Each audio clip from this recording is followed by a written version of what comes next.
My name is Amanda Fagan, and I am here tonight to make you believe in spontaneous human combustion. There are many experts in the field of forensics that do not believe that this concept can happen. But spontaneous human combustion can be traced back into the Bible even, being referred to as the holy display of the divine wrath. There are approximately 200 documented cases of spontaneous human combustion dating back to the 16th century. And one of the most outspoken believers of spontaneous human combustion was Charles Dickens, an author of A Christmas Carol. Experts can explain most cases away. However, these experts need to accept that spontaneous human combustion is a fact. Many say it's not possible.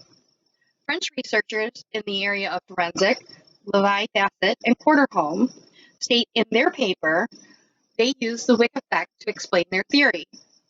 According to the wick effect theory, the clothing of a subject can soak up the human fat and act like the wick of a candle.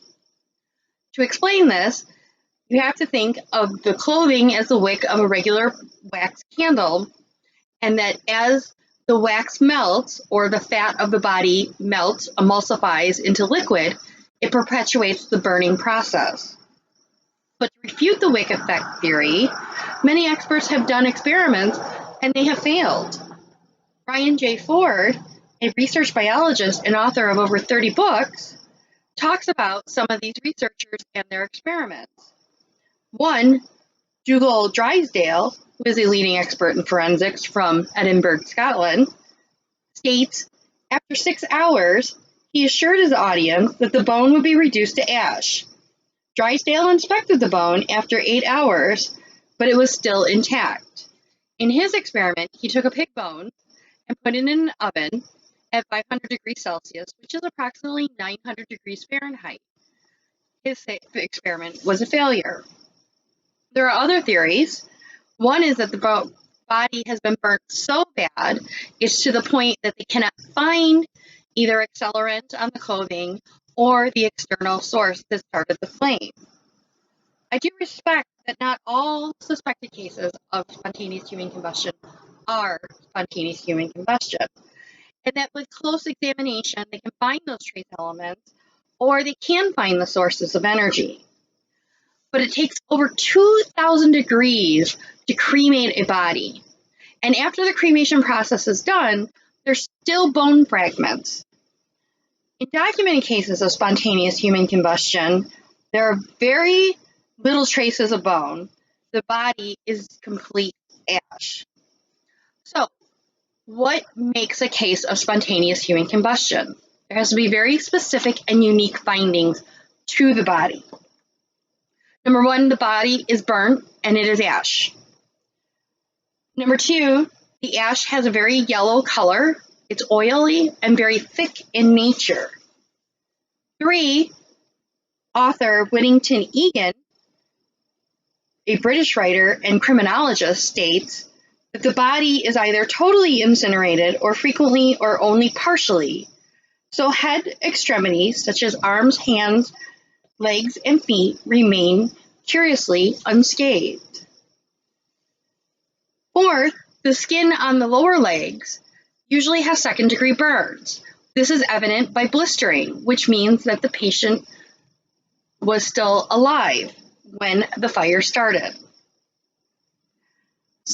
And last, sometimes the shoes will remain on the victim's feet, but they don't even show any signs of ever being exposed to heat or flame.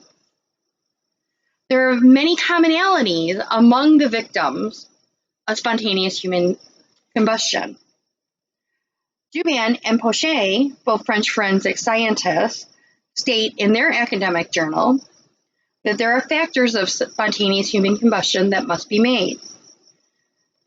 Physical incapacitation of toxic origin, alcohol sedative substances, heavy physical handicap, and sudden death of natural origin. Many of the cases are said to be after the victim is left alone, citing that the sadness is the induction agent that causes a spontaneous human combustion.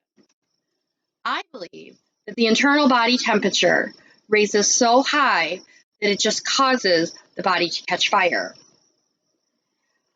Objects around the body are usually not burned, but the body itself and the chair or the object that it's on is burnt to a pile of ash. They have found cases where in homes where there will be tables with papers and other flammable items, not even singed, next to the body. Critics of spontaneous human combustion have also tried to prove that the victims are alcoholics and that a lit cigarette was the case of the external ignition. This was mainly founded by the temperance movement in order to scare people to stop drinking. Scientists, once again, have tried many experiments to prove this and have failed. Ford writes about other researchers, stating he injected rats with ethanol and still never made them catch light. And Ford himself attempted an experiment with the pig carcass and could not achieve combustion. He states even when cloaked in gauze, moistened with alcohol, it would not burn. There are only a few cases throughout hundreds of years. But the most famous case is Mary Reeser from Florida in 1951. She was found in her home, a pile of ash. The chair she was sitting on was a pile of ash. The table close to the chair was burnt, but the legs of the table were left intact, still standing. The most recent case was in 2010 in Ireland, Michael Flaherty. There was damage to him, the floor on which he was laying, and the ceiling above, but nothing else in the home was touched by flame. Whittington Egan states that the coroner observed the fire thoroughly investigated, and I felt with the conclusion that this fits in the category of spontaneous human combustion, for which there is no adequate explanation. In conclusion, I believe my point is summed up by Henna and his fellow researchers in their academic journal paper, stating, the scene of death in these cases does not exhibit any signs of struggle or a shift in the victim from one place to another, ergo, to put out the fire, escape, or relieve pain. They are saying that the patient never moved. They just caught fire and burned. You can't rule out the similarities of the victims, the condition of the victim, the common traits of the victim, or nothing else in the home in which the victim has burned. I do believe that spontaneous human combustion does exist, even if it is only in a few select cases. It has been documented for centuries, with the most recent in 2010, and that we just have to accept there are some things we cannot explain, no matter how hard we try.